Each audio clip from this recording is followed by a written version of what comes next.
You are listening to Behind the Sports. I'm your host, Averi.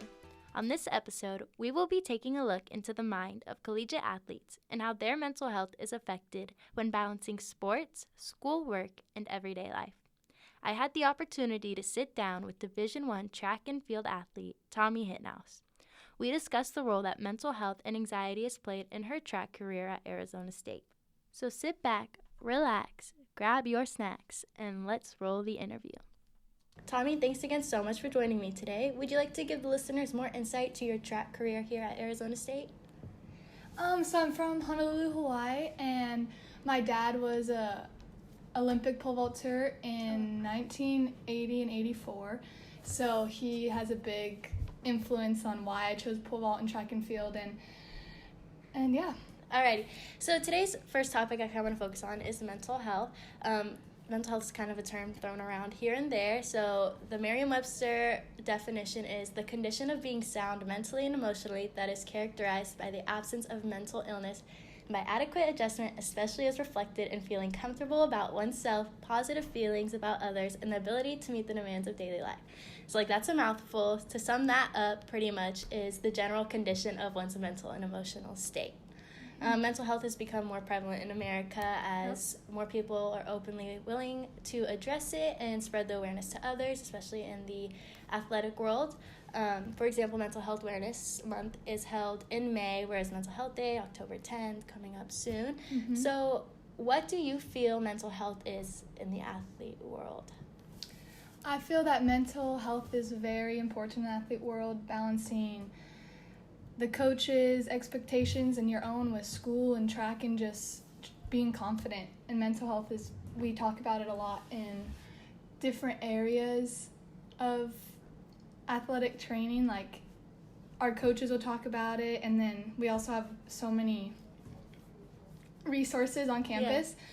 Like the athletic facility will put on, people will come and talk to us about it, and it's just very important. Yeah, they really emphasize it. What do the coaches mention to you guys? They just say we should breathe and talk to sports psychologists or people that could help us with it. Oh, that's cool. Do they offer sports psychologists at ASU? Yes. Oh, really? There's lots. We have a couple that are specific to our teams.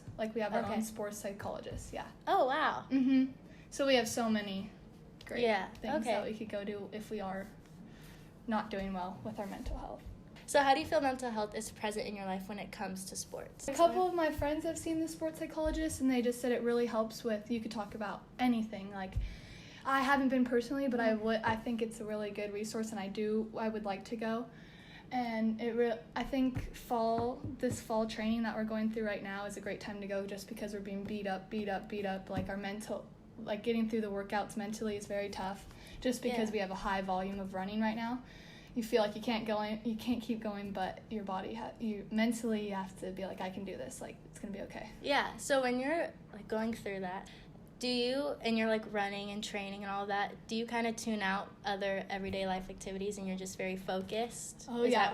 Right when you walk into the gate of you're on the track now, you cannot think about school, tests, anything. You have to be, okay, it's track time. Yeah. Here if you have that going on in your head, then you're not giving 100% to track, and then that just hurts yourself. So do you take any precautions to ensure your best mental health?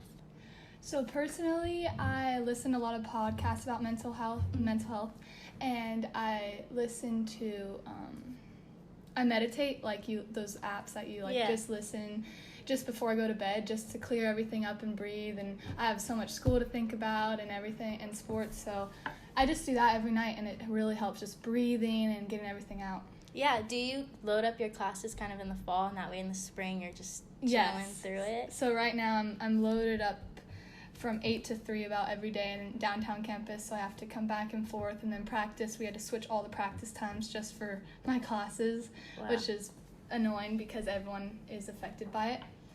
When you have a school project or something due, how do you balance that if you have to meet up with someone outside of class? Yep, yeah. It's very difficult. You have to, hopefully your people in your group will understand I have practice, there's no way I can do it. Could we just find time that I can do it? And if there's not, then you have to just talk to your coach and be this is a homework assignment, like I need to Yeah. get it done, can I work out at a different time? Yeah, are the coaches you find more willing to work with you with around homework and schoolwork and stuff, or do they kind of like track as priority? They say school is priority, but when it messes with practice, it is a bit annoying to them, Yeah. obviously, because they That's have to fair. switch everything up. But usually school is a priority, so Yeah, that's good. they'll figure it I'm out. sure they're also like, I want you here. Yeah, I know. But you can't be there without the school either. So, Yep. all right, so I want to take a look into the NCAA report that they posted. So for those listening who don't know what NCAA stands for, is the National Collegiate Athletic Association, which is a member-led organization dedicated to the well-being and lifelong success of college athletes. The NCAA published an article, Mind, Body, and Sport, The Psychiatrist's Perspective, which is an excerpt from the Sports Science Institute's Guide to Understanding and Supporting Student-Athlete Mental Wellness by Todd Stoll. So this article addresses the mental health disorders experienced by athletes, which include anxiety, mood disorders, eating disorders, attention deficit, hyperactivity disorder. But I kind of want to focus on performance anxiety because I feel like that's a big issue within the athletic department. So is performance anxiety something you've experienced? Yes, all the time, from going to practice and doing testing at practice. Like, you want to be the best always, even against your teammates. Like, you're scared or you're nervous. How am I going to do today? Or am I going to get tired? And mentally, is it going to be so exhausting that I don't know if I can keep going anymore?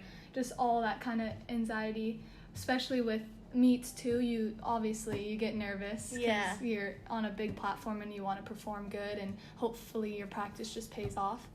But every day, going to practice. Yeah, so do you find it easy to kind of click out of that mentality, like school-wise? Or you're in school, you kind of like focused on that all day? Sometimes, like when there's harder workouts, I'll focus on that all day. Like, what should I eat? Like, I won't really be in tune in class because I'll be like, practice. Yeah. And then sometimes at practice, I'll be like, I have 5 tests this week. Like, I'm freaking out. But ideally, you want to be focused in the moment. When you're at school, you want to be focused on school. Don't worry about practice until it's there. And then when you're at practice, you just got to get that practice out and then worry about school after and all the tests later. Very cool.